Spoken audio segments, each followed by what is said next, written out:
Isa-isay mo lang, tol. Huwag bigla. Huwag bigla. Ang bigat niyan eh. Ha? Mamaya gutom ka na naman. Unti-unti lang. Ayan, magkapakain siya ng gansa. Eh, sipag-sipag naman talaga nito. Ayan.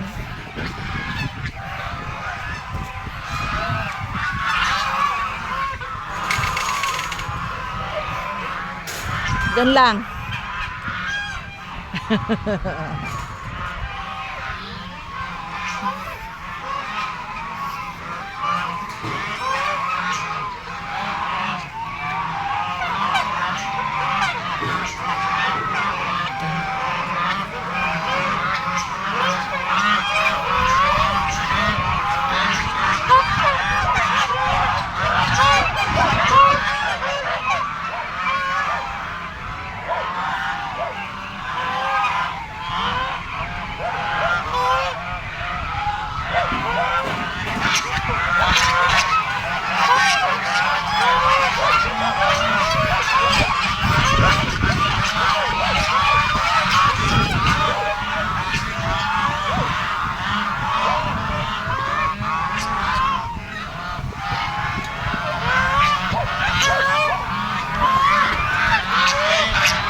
Ayan ba, nanay?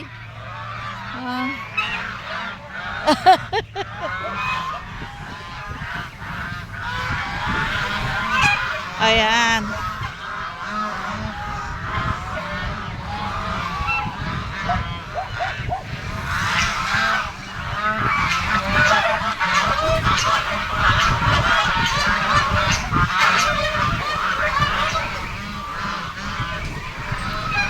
Maginaw. Ay, nakawala ka na naman eh. O, doon na tayo, dali na.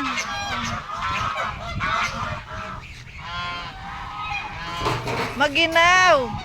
Maginaw yung hangin dito sa Tagaytay. Okay, bye.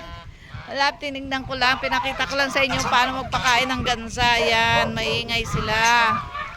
Yan. May kasalo pa, oh. Sumasalo pa yung manok, oh. Buti mabait mga gansa, hindi siya tinutuka, hindi siya pinapaalis, oh, yung manok, oh. Kaya busog. Tol, yan yata yung manok nangingitlog, eh, no? Yun tayo yung manok, oh, yun, nangingitlog. Yun nakita ko, eh. Oh, yun, meron pang isa. Naglilimlim saan? Ay, dito na naman siya lagi, oh. Ayun, oh. Ayun, oh, join sila nung ano, oh. Nung gansa.